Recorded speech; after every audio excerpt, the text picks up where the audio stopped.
So welcome to our workshop on exam strategies. We're going to talk about a few things today, including information to help you with exam anxiety, because for some of us that's the biggest issue. We'll also talk about some strategies to get prepared, as well as tips and ideas to actually improve the performance on the exam when you're writing it. So welcome if you've just joined us. And John is with me today helping co-facilitate the workshop. And he's just pointed out that there's a link to the student handout for you to download in the text chat area. So please make sure you have that, and we'll get going. So exams at university can be a really big deal for a lot of us. They can be a major percentage of our grade, and it's a really big transition sometimes, especially if we're transitioning from high school to university, but even if we're getting a handle on graduate studies versus undergrad and the level and complexity of the content that we're grappling with. And the first step towards exam success is, of course, helping you identify the areas you most need to improve on. So we're going to have a series of polls throughout the workshop as a way for you to interact and tell us some things about yourself or your feelings and strategies. So the first one I'm going to put up is just to do with exam anxiety. I think I have a hard time getting that one out. But I'd like you to think about the one exam that you feel most concerned about right now. You may have more than one, but try to focus on the one you're most concerned with. And on that scale of 1 to 5, how are you feeling about it? And just click on the little poll button and click submit when you're done.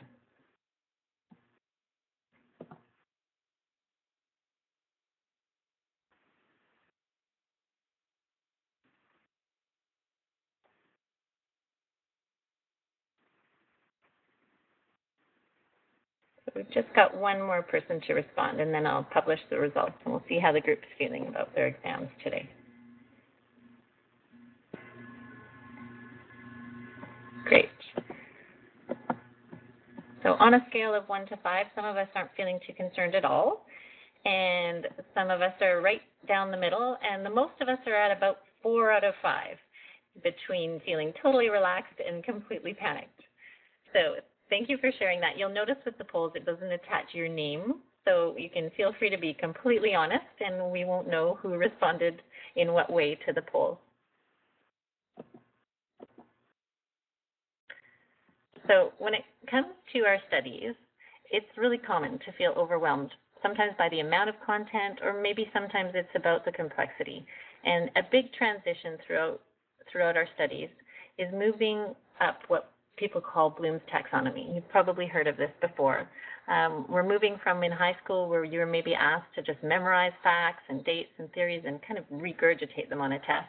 We're now getting to a place where we have to think much more critically about the content. You'll be asked to evaluate it, maybe interpret it, maybe asked to apply it in a completely different context. And it can be hard to know where to begin, and really common to begin too late with our studies. So congratulations for already starting to think about this. A lot of us tend to procrastinate and resort to cramming, and that's one of the biggest, contributors to anxiety and stress. But one of the first things is just recognizing that exam anxiety is really common and very normal, and that it can be controlled. So if you are one of those people who's feeling like you're at a level of 4 out of 5, hopefully it's comforting to know that you're not the only one out there feeling that way. A lot of people feel that way. And the handout that I asked you to download actually lists quite a few tips for avoiding that anxiety and getting prepped and planning well. And what I notice about a lot of them is that it mostly has to do with keeping a regular routine, getting rest, and feeling well prepared. And I think what I find the most comforting on that list of things on your handout is this idea of regularity. You know, if you're someone who needs that power walk or you like working out on a regular basis, sometimes we hit exams and just drop everything and decide, oh no, wait, I don't have time for that. And in fact, that can contribute to our anxiety.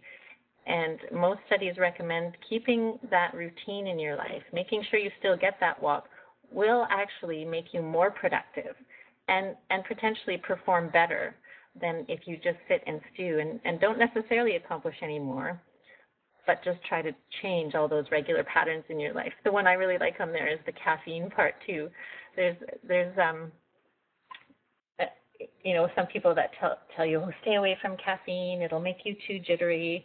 And in fact, this is suggesting keep with your regular routine. So if that cup of coffee you have every morning is something you do every day, probably you should continue that, because changing those patterns can in fact make things worse. But maybe even more comforting than that is this study by Yerkes and Dodson. You'll notice in this graph that in fact some stress and some anxiety is really quite a good thing in terms of your work efficiency and performance.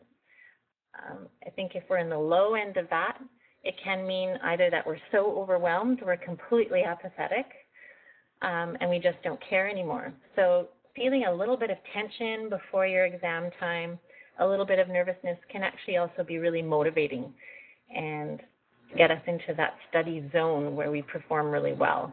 So if we can recognize that the idea that we're feeling that way right now isn't necessarily a bad thing, that can be comforting too. But we do sometimes need strategies for how to combat that stress when we do get into a situation where we're feeling really overwhelmed. And this is one of the ones that's been suggested. It's called the in-class oxygenator. And this is where I like the online workshop because it seems a little bit hokey, but the nice thing is we're all in our own space and nobody can see each other. So I'm going to ask you to play along and try this with me now. A lot of us spend hours and hours hunched over this computer screen studying and working on papers. And sometimes something as simple as this can really make a difference. So I'm going to ask you, wherever you are out there, to straighten up your spine, very tall. And I want you to tense every muscle in your body as hard as you can right now and hold it for about 5 seconds.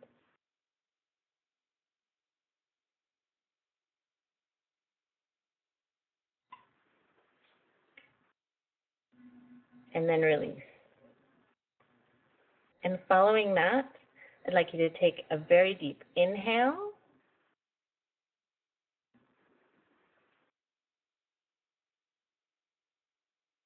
And let it all out. And we're going to do that 2 more times. So a long, slow inhale.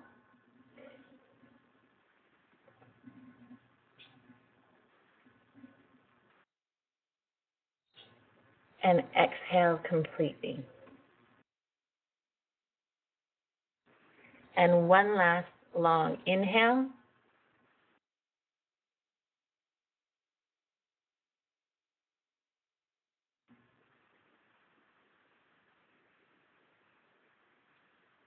And let it all out.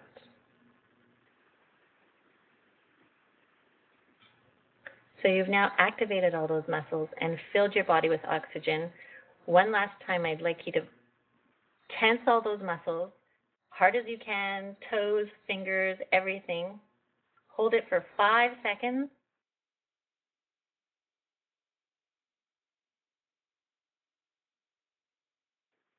And then release. So as funny as it might seem to do this in the middle of a workshop, what this highlights is that it's a very simple thing. It's something that you can do wherever you are, on a bus, in class, even in the middle of an exam. If you've hit that time where you looked at question 1, 2, 3, you're not sure you know the answer to any of them, this is a very simple thing you can do just to force yourself to relax, to oxygenate your muscles, to get your brain active and oxygenated as well, and then to return to the task at hand. So this is just one strategy to suggest, but maybe some of you have some great strategies as well. And I'd love to take the opportunity to learn from each other. So I'm going to put up another poll. And if you have something that you find really helps you, either to relieve some of your stress and get you focused on the studying at hand, or maybe for a test strategy yourself, what you do to walk in feeling confident and prepared, just type that into the white box now and click submit. I'd love to hear what your ideas are too, and it might really help someone else in the group.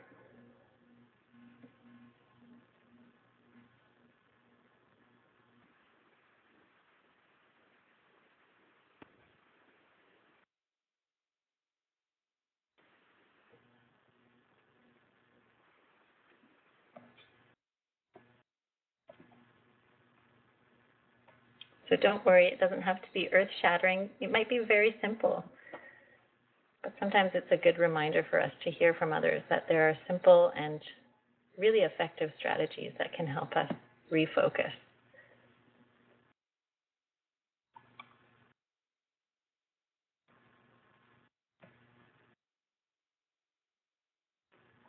So I have a couple of responses. We're just waiting on 2 more, and then I'll publish what the group has to say.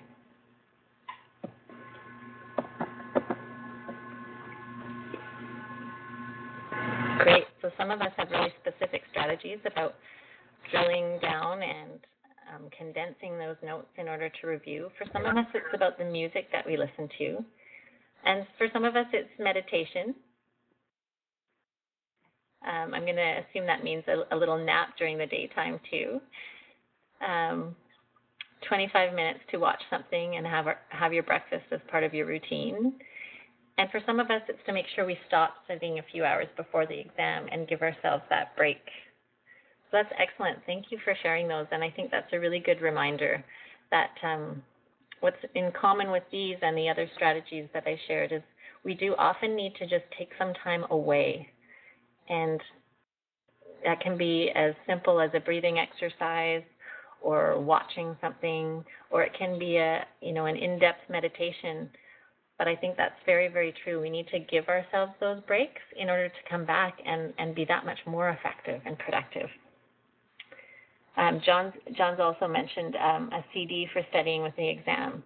So for a lot of us, there's particular music that can be really useful. And I've heard that from many students. In one of the past workshops, someone even mentioned the idea of coloring, and that for them, just coloring for a little while can be really calming, which I thought was really interesting. We rarely think of something like that, but I can see that being calming and just a bit of a release before we return. So thank you for sharing those. And sometimes we need those reminders for ourselves, too, to make sure that we think about planning that into our study sessions, making sure we have that music, or making sure we have a space where we can go meditate or do the things we need to do. So the next slide, exam prep is easier when you, is maybe not something you want to see at this point, attending all your classes, taking great notes, especially if these are areas we struggle with. But the reason I wanted to highlight this is in fact because there are a lot of resources to help you. If you feel like this is something you've struggled with so far in your term and you need some help with time management or with your note-taking, I'm just putting up a screenshot right now of the UBC Learning Commons. So if this isn't something you knew about, this is a great resource at UBC, both online and in person. It's kind of hard to read, but the menu on the right-hand side has all kinds of toolkits, including ones on exam prep and note-taking, procrastination, and time management. And then I've also highlighted a drop-down menu for study help because there are all kinds of resources for tutoring, both online and in person, as well as study groups and that kind of thing. So John's also just put the link for this site, and I wanted to draw it to your attention because there may be resources here as well that could be useful to you.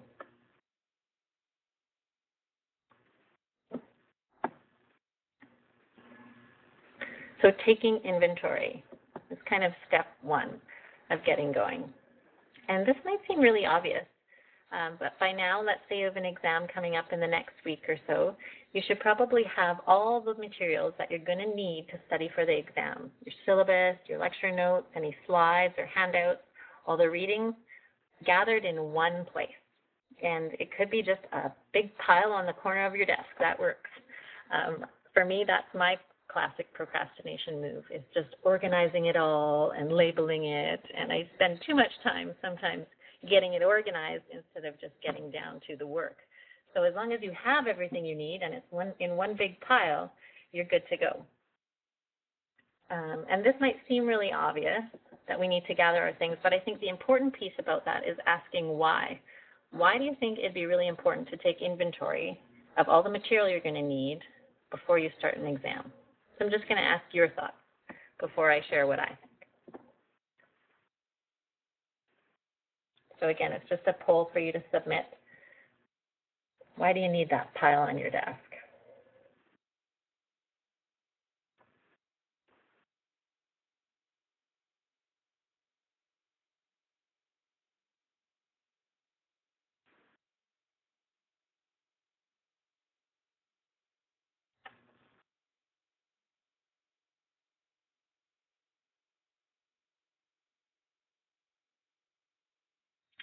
And why do we need to think about gathering it at this stage before we actually start studying?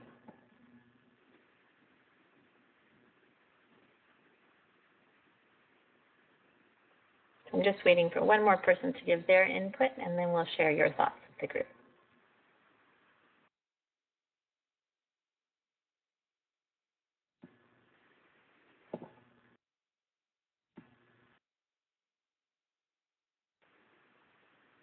Nope. Now we've got everybody. So why do we think it's important? Well, we don't want to waste time looking for notes when we want to get to the task of studying. Yes, of course. And so you know what to expect and you can plan.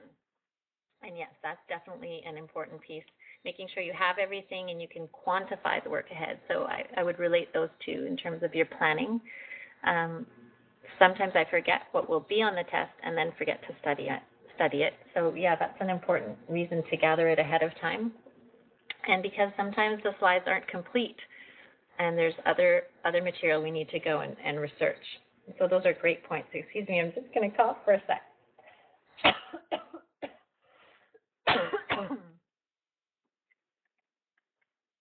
So sorry, hopefully you didn't get a lot of feedback there. I'm not sure how my mute button works. But yes, I think those are all excellent points. And I would like to reiterate some of those. Of course, it's about getting any of the missing information we need and then deciding which pieces we need to study in depth. So having it all in front of us sometimes we don't think about the importance of that in terms of planning for our studying. And I think it's really common for folks to begin their studying and spend a lot of time on one little piece and then kind of run out of time for the other areas that they may really need to focus on. So having that look at the whole content can really force you to consider, what are the things my instructor has emphasized? What are the really key areas for this term? What relates back to the learning objectives in my syllabus?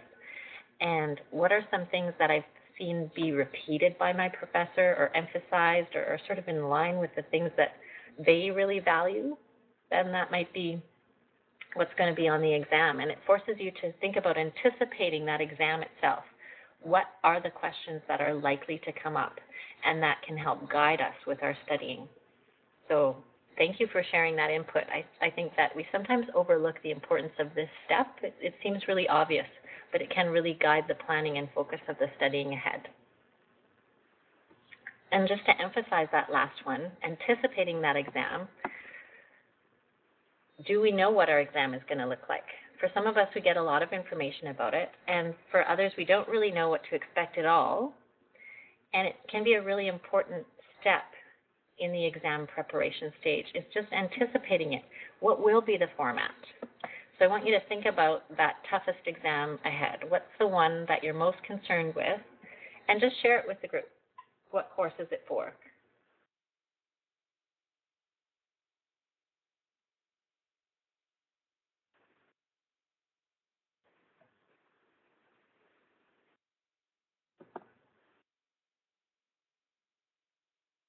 And then, of course, click Submit once you've put it in.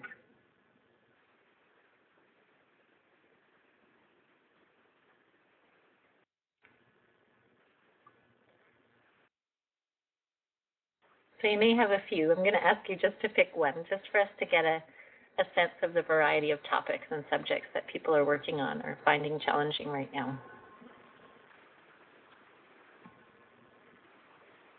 So we're just waiting on one more response, and then we'll have a look at the kinds of things that folks are tasked with.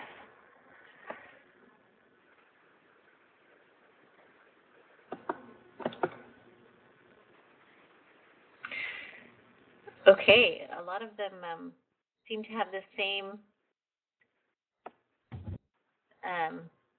acronym, although you know what, I have to admit I'm not entirely sure what they all stand for.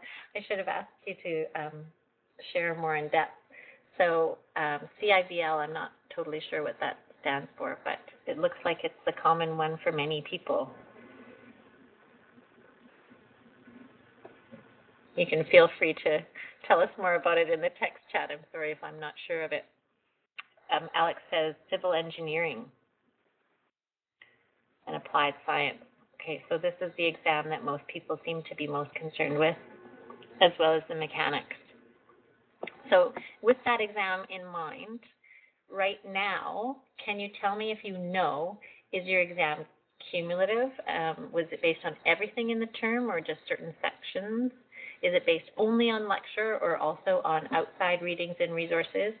Do you know what kinds of questions there will be, if there's choices, if there's short answer, multiple choice, essay style, and if there will be additional material provided, like if you need to know formula, will you have a sheet or do you have to have that memorized? So if you'll just fill out any of them that apply, click all of them that apply for you. How much do you know about that exam?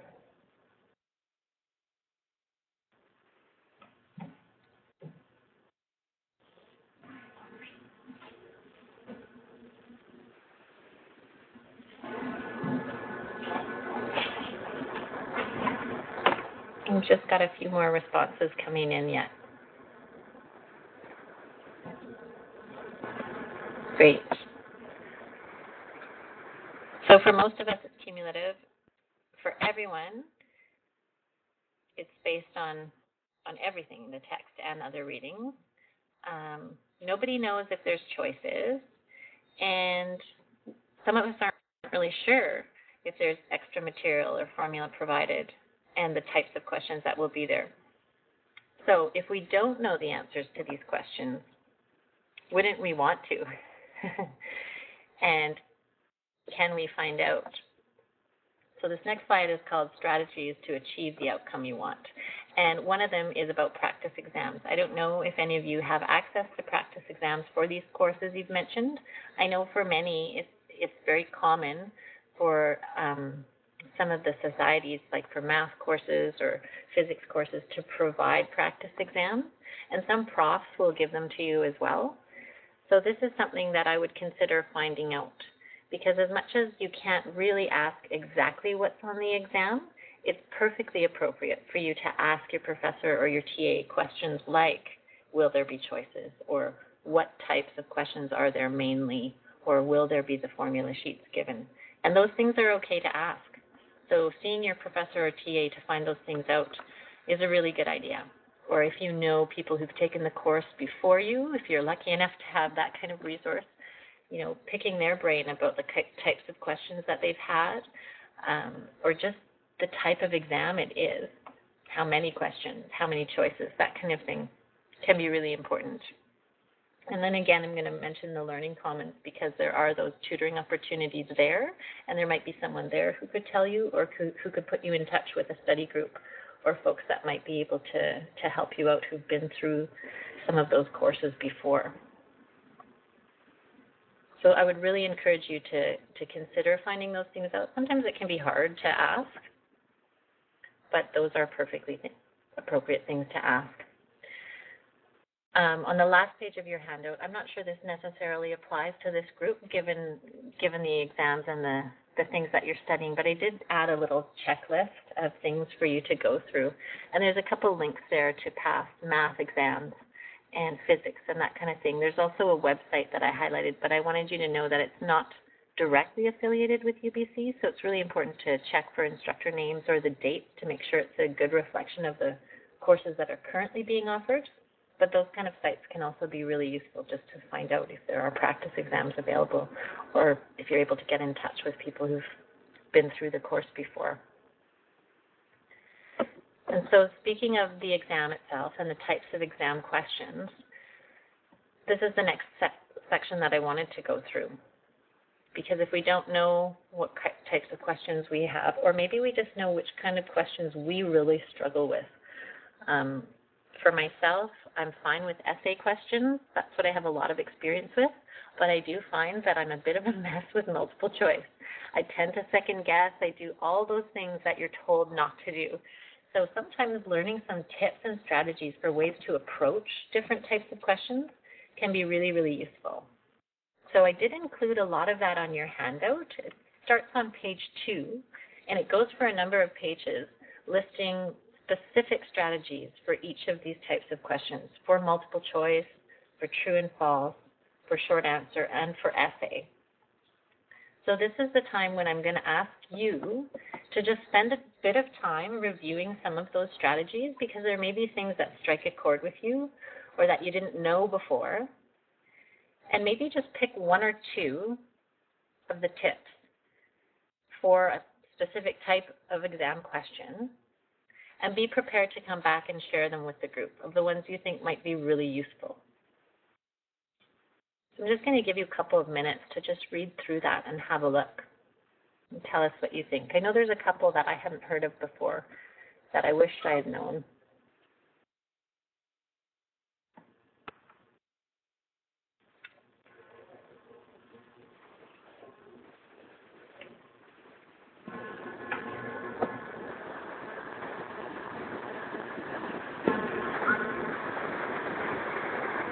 And also, this is a great opportunity. If people have comments or questions, feel free to type them into the text chat now, too, if there's other things that you want to mention in terms of what we've talked about so far.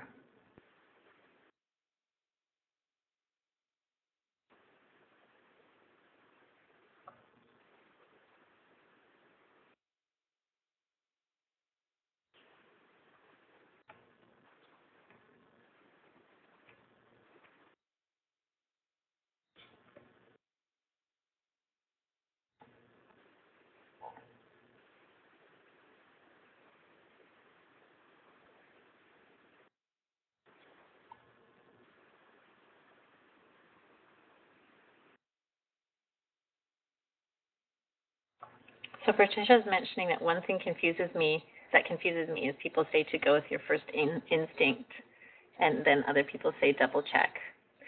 Yeah, that's true. That seems a bit contradictory, doesn't it? And I don't know if you're referring specifically to multiple choice. I'm maybe going to assume that because that's what I just talked about, but feel free to clarify if I'm making the wrong assumption. I think with multiple choice, yeah, they do recommend not to second guess and change your answer because often your instinct is correct. I think the double check thing, in my opinion anyways, is more about going back to make sure you didn't misread a question. Because sometimes, especially with a multiple choice exam, there are so many questions, we can sometimes hurry through and miss key words that are in there that really change what the question is actually asking. So that's the piece for double checking that I think is really important to do, but not necessarily changing your answer if your first instinct is still in line with what the question was actually asking.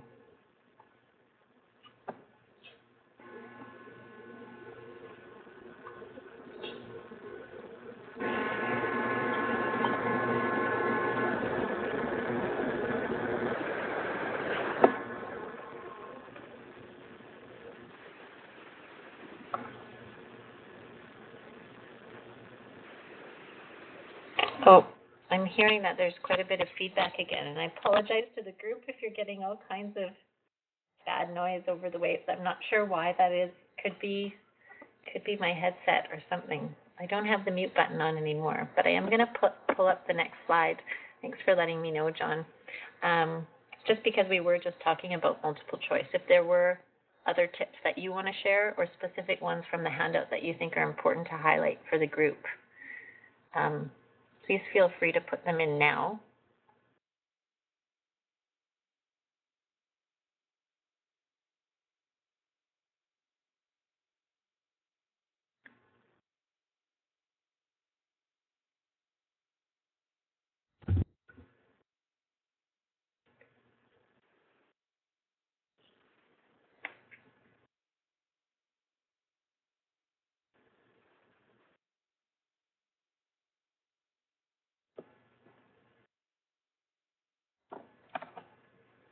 So some of us have submitted ones, and just in case not everyone's going to, I'm just going to publish them for now. And I'm sorry if I missed you. Don't be afraid to skip, but yes, keep track of the ones you skip. That's really common too. Sometimes I like to just circle the actual number of the question or put some kind of an asterisk in the margin when I skip questions on an exam, so that when I do go back and check, I can remember that, oh, I never did answer that one. Someone else put underlined keywords, and that's one of the ones that was in the handout as well. Yeah, and that's not something that I've been in the habit of doing, but I think it's a good point, because that can really clarify what the question might be driving at and the concept that relates back to your course content. Someone else talks about options with unfamiliar terms or distractors, meaning that if there's distractors like never or all, those tend to be something to distract you from the actual correct answer. So if you see words like that, it can be a trigger for you to know that it's not the correct answer. So that's a good thing to know. And also, someone's mentioned that before starting, it's important to find out whether or not they're going to deduct points for wrong answers. And yes, that's absolutely true, because it's really common with multiple choice for people to say, go with your first instinct, and if you don't know, guess. But make sure you read those instructions and be sure you're not going to be penalized for those guesses. So thanks for sharing those. I'm just going to put up the next one for true and false. I don't know if that's anything that folks have struggled with or if that's going to be a part of your exam that you're faced with. But if you do have a strategy to share for that one or one from the handout that you want to highlight, please feel free to enter that.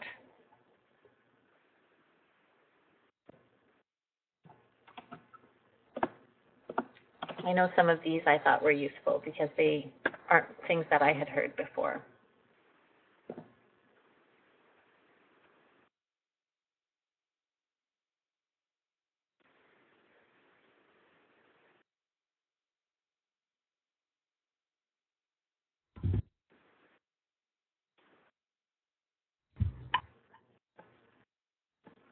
So I'm just going to go ahead and fire through these. And if I've published too soon and you wanted to say something, please feel free to enter it into the text chat. But someone's highlighted that, yes, paying attention to when it says never or always often means that it's false. And just to highlight, too, if any part of the statement on there is false, then the whole thing is false. But the other ones that I thought were interesting is that never and always are strong statements, but often true and false might have qualifiers in them that they've talked about that are a little more on the tentative side, like sometimes or seldom or often or most, and those ones tend to be true. So that's an interesting thing to pay attention to. Just those key language words can really give you an indication of what the answer actually is. Short answer ones. These ones, to me, there's less strategy involved. Either you know that answer or you don't. But there are little tips that are highlighted.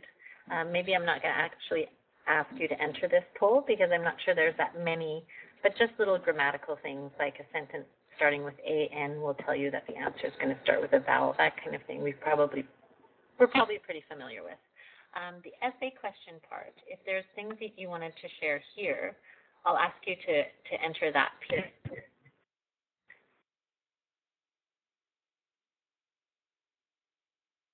Because I think, especially at the level that most of us are studying at this point, we will often have exams that involve an essay question. And there are some really useful strategies for approaching these and for doing well. So if you have a couple that you want to share, either from the handout or from your own experience, please do that now and click submit.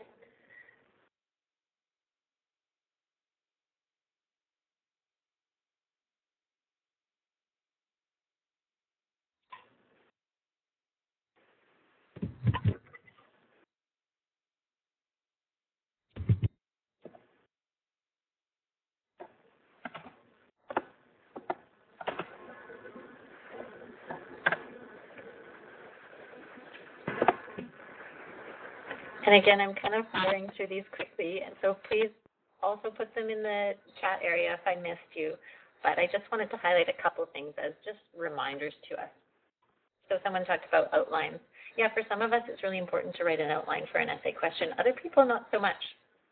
But if that really does help you to organize your thoughts and present your examples and your evidence in a more convincing way, then for sure do that. Other people feel like they don't have time and they're still able to organize their writing So that's really a personal choice. Reading the conclusion first, yeah, that's a great strategy for some of us. Where are we trying to get to with it? And then the outline idea again.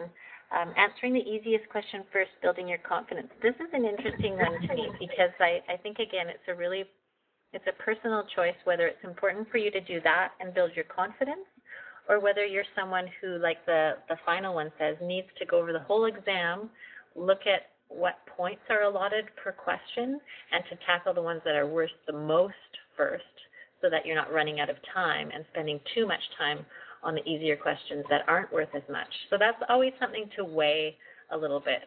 Is it important for us to really spend the most time and energy on the questions that are worth the most, or is it important for us to build our confidence? So getting to know yourself and what strategy allows you to be successful is an important thing to consider when you go into that exam.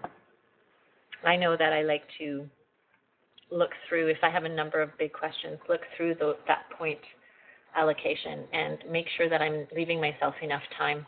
And one of the other things that's said in there too is if you are running out of time, rather than continuing to write in full sentence, sometimes you can get more points if you just put down point form and be sure that you're getting as much of your material down, even though you're running out of time, rather than trying to write a beautifully constructed essay. So that's another thing to consider. I'm just noticing someone else has mentioned in the chat to use headings, and that can really help organize your writing as well. So that's a good point. Thank you for sharing that. So if we do have those strategies in mind and have some thought as to what type of exam we're going to walk into, I'm not someone who knows a lot about civil engineering or mechanics, but probably you have a sense of what you're anticipating. The next step is obviously to plan. So you should have taken inventory, have all those materials, and this is, again, something that's going to be a very personal thing. On the handout, it says, how do you study best, and why do you think that is? And there's a funny example in there of someone who likes to study at Woodward because it's quieter and quite a lot less busy than some of the other libraries, and because it's cold and it keeps them awake, which I think is kind of funny. I don't particularly like to get cold like that. I think that would make me want to leave. So I'd say pack a sweater and a toque. But it's important just knowing that about yourself, knowing the environment and the factors that help you get into that study zone. Some of us mentioned music before, and I know for some people that's really important. There's certain albums where they just need to put on headphones and get into a bit of a zone that allows them to study and be highly productive. So I want you to take a few minutes just to consider that for yourself. How do you study best? What does that environment look like? What are some potential distractors that take your focus away when you're studying? And how can you eliminate those to make sure that you are able to get into that zone and log those hours that you need to and really engage with that content rigorously? So give that some thought. And on page 8, I believe it's page 8 of your handout, there's a chart that talks about prioritizing that study plan. And maybe it's even helpful to think back to an exam in the past when you've been really successful. And what did you do? Was it just that you were really passionate about the content? Was it that you did all that research ahead of time and found out a lot about the exam? Or did it just have to do with how you set yourself up to study and you were able to have that kind of focus?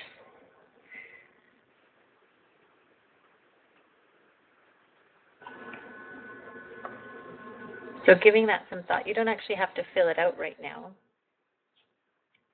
but maybe just in the text chat, you could share what are some situations that you need in order to get into a great study zone. For some of us, it might just be turning our email notifier off. We're not constantly checking our email and getting distracted that way.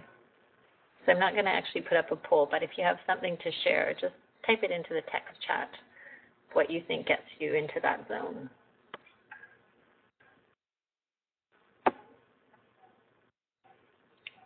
Someone even disables their internet. Wow, yeah.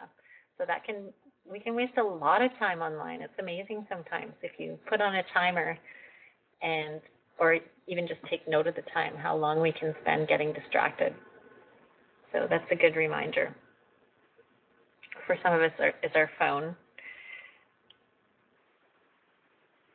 So resituate, an hour here, an hour there, moving around. Okay, that's interesting. So just knowing that about yourself, John, that's great to share that.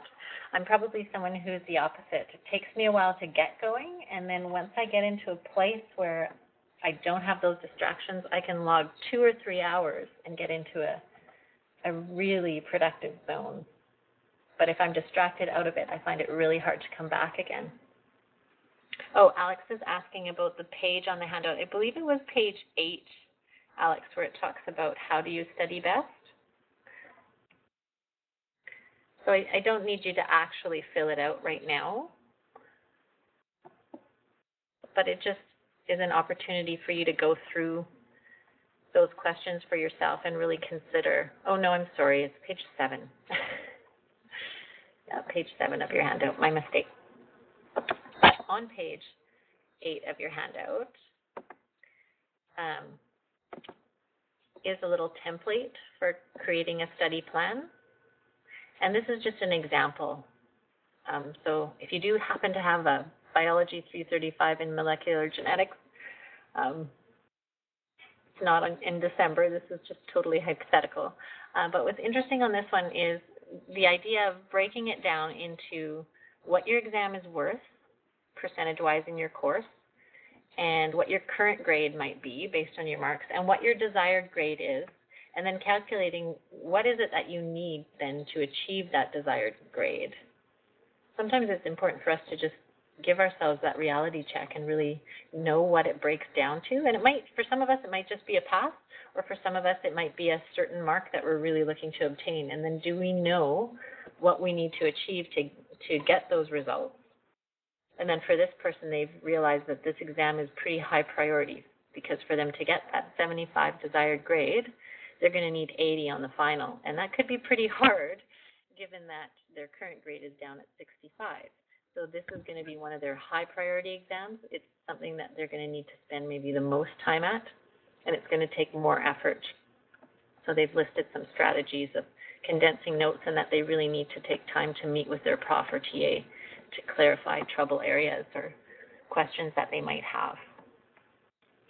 So if that's useful for you to break it down that way on this personalized study plan chart on page 8, then make sure you do that if that's a way for you to really list what your priorities are in your exam schedule.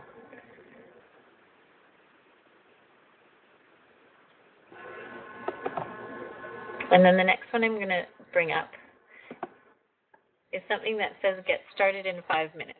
And this comes back to what someone else talked about. They like to review and summarize all those notes and then condense them all into just a few sheets that you can really study through. And I think that's a very common practice and a really good way to do it. If it's not your strategy, then you can waste a lot of time doing that and it might not work. But for many of us, going through that summary process and taking out all those key ideas and concepts, and maybe even writing potential exam questions that would go along with them, can be a really important part of our review. But the getting started in 5 minutes piece has to do with what's called the wedging technique. You may have heard of this before, but the wedging technique is really just that for some of us, it's getting started that's the toughest part. And if you can commit to just 5 minutes, setting yourself down and saying, okay, for 5 minutes, for this next little bit of time, this is what I'm going to focus on for that civil engineering class. You may find that all of a sudden you're going to get up 1 hour later after a good study session. But if you can just manage that 5 minutes, that can be the time you need to get yourself going, and then you'll get in that zone and into that groove that can allow you to study much longer. So if it's mentally easier for you to think about it that way, to think, okay, I just need 5 minutes to get going, then consider that as a technique to get yourself started. So this is the piece for you to get going, to think about all of these factors we've talked about and to personalize it for yourself. Maybe you're like John and you need 1 hour here, 1 hour there, or maybe you need to find ways to set yourself up for success by having a study zone where you can be for 3 hours without interruption and completely disable your internet like Motaz suggested. So know yourself and what works for you and what will make you successful.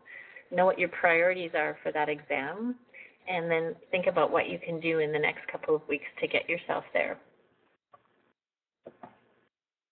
So I made this little to-do list, and if this is helpful for you, great. If not, don't use it. But if it's good for you to go through these steps and to think about taking inventory, gathering your material, finding old exams, or talking to other alumni, or maybe even going to the Learning Commons to get connected with a tutor or someone else who's studying for the same thing. Or maybe some of you are in the same class, I don't know. You can consult with one another. And then also finding out about the format of that exam itself. Maybe taking that plunge to actually go visit your prof during those office hours and ask some of those questions. Will there be choices? Will there be a formula sheet? That can really help you guide your studying, and then breaking down a plan for when and where you'll study best. So for this piece, I want you to just think about some of the things we've talked about. Decide whether there's even just one piece of information that's going to help you work towards your desired outcome on the exam. And again, it's not attached to your name, so be honest. Let us know what you think, and we'll see what folks are feeling. Oh, that was fast. So all of us have got at least one thing. That's great. You're that much closer to the exam results that you're hoping to achieve. And now I'm going to ask you to think more specifically about it.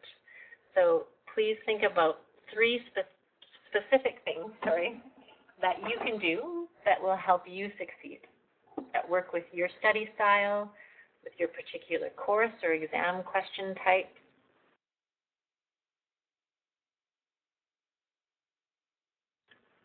And then share those strategies with us.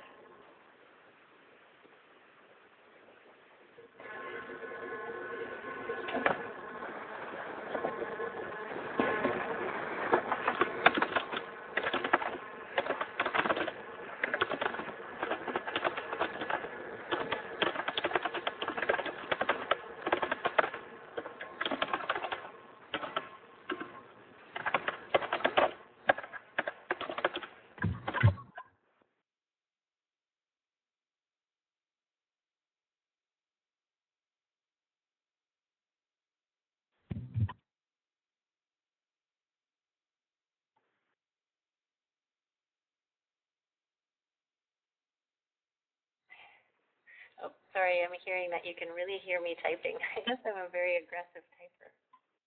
Sorry about the background noise if you're hearing it. So we have one person who's ready to share their strategies. And it can be to do with the way you prepare for them, or it can be to do with specific exam questions, or maybe just reflecting on what gets you into that zone. You know, what's something you've done in the past that's allowed you to be really successful with your work. And can you replicate that for this upcoming exam that you're most concerned with?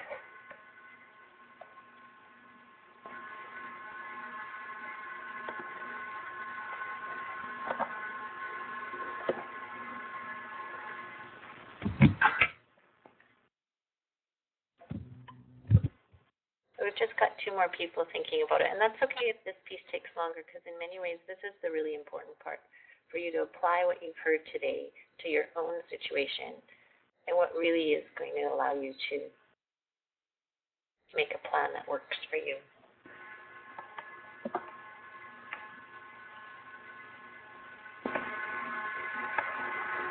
And again, if you have submitted yours already and you have other questions or comments that you want to just type into the text chat, feel free to do that. Okay, so we have them in. For one person, it's to make their plan first, and then to learn more about the exam itself, and also trying to do your best. Yeah, sometimes it's also just about keeping that positive attitude and walking into your exam feeling optimistic and feeling confident. And that actually can make a really, really big difference to your actual performance and results. So that's important to keep in mind. Even if you know it's something that's challenging that you struggle with, keeping that optimistic outlook. So thank you for sharing that. Someone else mentioned that they should really consider their study patterns more before just heading to it. So really bringing in awareness to those strategies and trying to make the most of what works for you. Knowing everything about the exam beforehand and not necessarily changing your sugar and caffeine intake. Yeah, I like that one too. Just keeping that consistency in your life can not sort of send you into a stressful tailspin where there's so many other changes that it can make our body or even our mental focus change because we're trying to make too many changes at the same time. Someone else talked about the allocation of marks and giving hints on how long or short your answer needs to be then. Absolutely. That's very important, and even just how you allocate your time during the exam itself and whether, okay, this question is only worth 2 marks. I really shouldn't be spending so much time on this one. I'll put my little asterisks in the margin and come back to it later. Definitely. And then underlining the keywords and the unfamiliar terms being distractors. So yeah, someone here has highlighted some of those specific tips for exam question types. So that's great. Sometimes just knowing those things can make you feel more confident going into the exam. And then someone else has talked just about the planning and the scheduling and really knowing about the exam itself. I think that's also something we really do forget, that we can find out about that exam, and that will maybe change the focus of our studying right from the very start, and that we can find that out early on from our prof or TA, and then get to that stage of summarizing and coming up with practice questions, because that can really guide the focus. So thank you very much for highlighting those.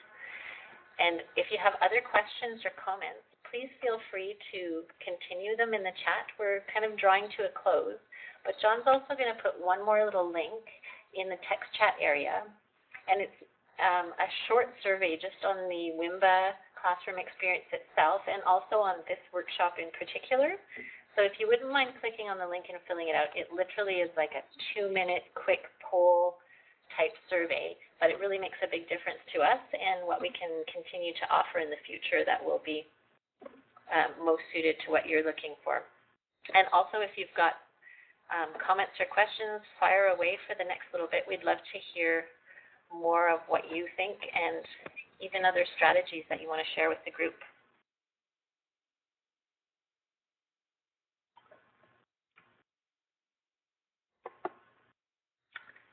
And while you're filling out that survey, I've just put up one last slide to stay in touch. I'm going to put in my email address in case there are questions or things that come up later after the workshop that you didn't think of right on the spot, then please feel free to email me, and I can hopefully answer your question or at least direct you to someone who can be helpful.